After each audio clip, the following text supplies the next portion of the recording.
नमस्कार साथियों।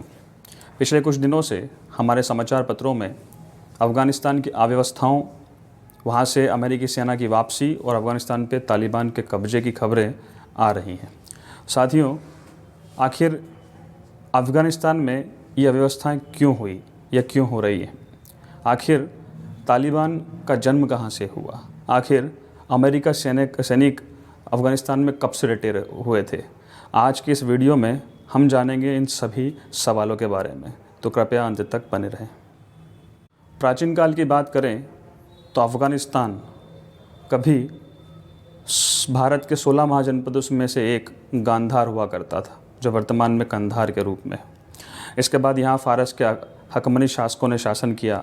इसके बाद समय के साथ ही यूनान यानी कि सिकंदर की सेना ने भी इसको जीता, अपने क्षेत्र में मिलाया। इसके बाद जैसे जैसे समय बढ़ता गया, यहाँ मौर्यों ने शासन किया। इसके अलावा गोरी, गजनबी और दिल्ली सल्तनत के कुछ शासकों ने भी यहाँ पे अधिकार किया। प्राचीन काल की बात करें तो इसे साम्राज्यों की कब्रगाह कहा जाता है। तो साथियों, आइए जानते हैं कि ऐसा क्या हुआ कि इसे साम्राज्य की कब्रगाह कहा गया।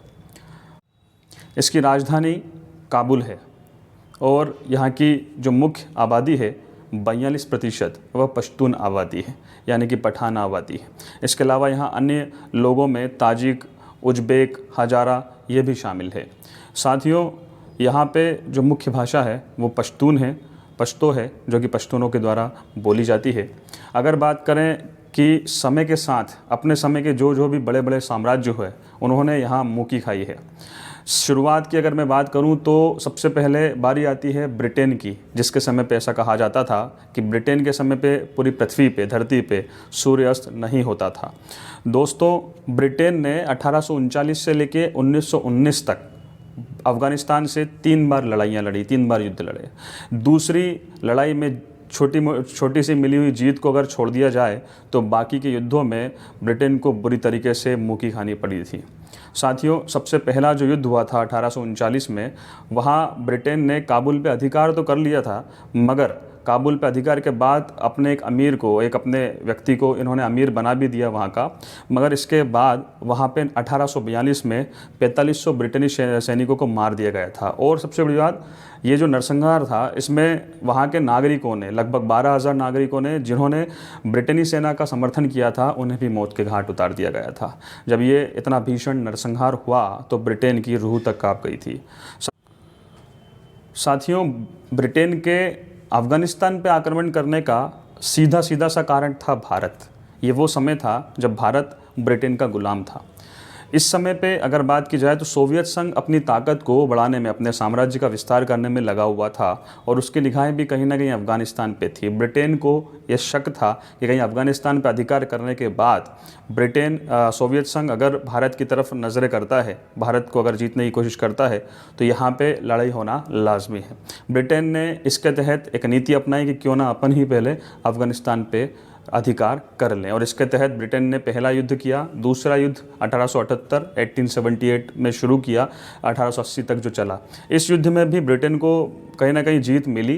काबुल में इन्होंने अधिकार किया और अपने एक व्यक्ति को शासक अमीर बना के छोड़ दिया। मगर यहाँ इस बार उन्होंने पिछली वाली भूल नहीं की, अपने ब्रिटेनी सैनिकों को वहाँ पे नहीं रोका और वापस लेकर आ गए। तीसरा जो अफ़गान ब्रिटेन का युद्ध हुआ, यह मई 1919 में शुरू हुआ और अगस्त 1919 में ये युद्ध समाप्त हुआ। निश्चित ही इस युद्ध में अफ़गानिस्तान को जीत मिली और इस युद्ध को अफ़गानिस्तान की आज़ादी की लड़ाई भी कहा जाता है, जिसमें पिछले युद्ध में ब्रिटेन की जीत के बाद जो वो गुलामी सहन कर रहे थे, उनको कहीं ना कहीं उन्होंने यहाँ आज़ादी प्राप्त की और 19 अगस्त को 1919 में उन्होंने आज़ादी या स्वतंत्रता दिवस मनाना इनका शुरू किया। साथियों, ब्रिटेन ने इसी के साथ ब्रिटिश भारत और अफ़गानिस्तान के बीच डूरन रेखा खींची। यह वही रेखा है जो वर्तमान में पाकिस्तान और अफ़गानिस्तान के बीच है।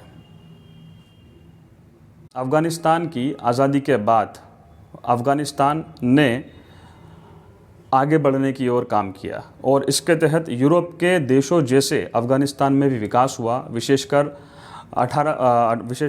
1933 से लेकर 1973 के बीच जब यहाँ ज़ाहिर शाह का शासन था, उस समय पे अफ़गानिस्तान ने अभूतपूर्व सफलताएं प्राप्त की। अफ़गानिस्तान का नक्शा देखने को बनता है। 1973 तक अफ़गानिस्तान में सब कुछ ठीक था, मगर 1973 के बाद थोड़ी अव्यवस्थाएं शुरू हुई। सोवियत संघ जो अपने साम्राज्य विस्तार की नीति को अपना ही रहा था, उसने कहीं ना कहीं अफ़गानिस्तान में कम्युनिस्ट सरकार की स्थापना को लेके एंट्री करना शुरू की। साथियों, ये वो समय था जब 1979 दिसंबर 1979 जब कम्युनिस्ट सरकार की स्थापना के साथ ही रूस की सेना ने और तोपों ने काबुल में एंटर किया। ये वही समय था जिस समय रूस और अमेरिका में शीत युद्ध यानी कि कोल्ड वॉर चल रहा था, जिसमें अगर देखा जाए तो कहीं ना कहीं एक तरफ अमेरिका था तो दूसरी तरफ रूस। चूँकि रूस ने अफ़गानिस्तान में 1979 में एंट्री कर ली थी, तो यह अमेरिका को कहाँ बचने वाली थी। अमेरिका ने यहाँ पे कूटनीति चलाई और अपने एक एजेंट पाकिस्तान को फंडिंग करना शुरू किया। पाकिस्तान में डॉलर पहुँचाने शुरू किए और वहाँ पे जो नागरिक थे, जो लड़के थे, जो लड़ाके थे, जिनका अंधकार में पहले से भविष्य था, उन लोगों को हथियार और पैसा देना शुरू किया। उन लोगों को एक नाम दिया और वो नाम था मुजाहिदीन। इसी मुजाहिदीन ने 1979 से लेकर 1989 तक रूस की सेना से लोहा लिया, रूस से संघर्ष किया। 1989 में 10 सालों तक रूस की सेना जो कि अफ़गानिस्तान में रुकी थी, उसको ये समझ में आ गया कि ये लड़ाई बहुत लंबी चलनी है, जिसमें हमारे जवानों की शहादत के साथ साथ हमें पैसों की और धन की बर्बादी होना है। 1989 में रूस ने अपनी सेना को वहाँ से हटाने का फैसला किया और फाइनली 1989 में 10 वर्षों के रूसी या कम्युनिस्ट सरकार के बाद में तख्ता पलट हुआ और मुजाहिदीन लोगों की जीत हुई। साथियों, अंधकारमय भविष्य से जूझ रहे मुजाहिदीन के ये युवक अपने धार्मिक नारे में अपनी ज़िंदगी को देखा करते थे। 1980 के दशक के यही लड़ाके आज तालिबान के नेता बन गए हैं। 1989 में जब अफ़गानिस्तानी से रूसी या सोवियत संघ की सेना चली गई, तो उसके 2 साल बाद सोवियत संघ का विघटन हो गया 1991 में और सोवियत संघ 15 देशों में टूट गया।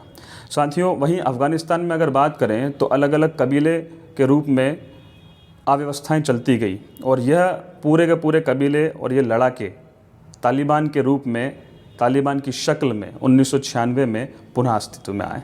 तालिबान के रूप में जब 1996 में ये अस्तित्व में आए तो 2001 तक इनका शासन रहा।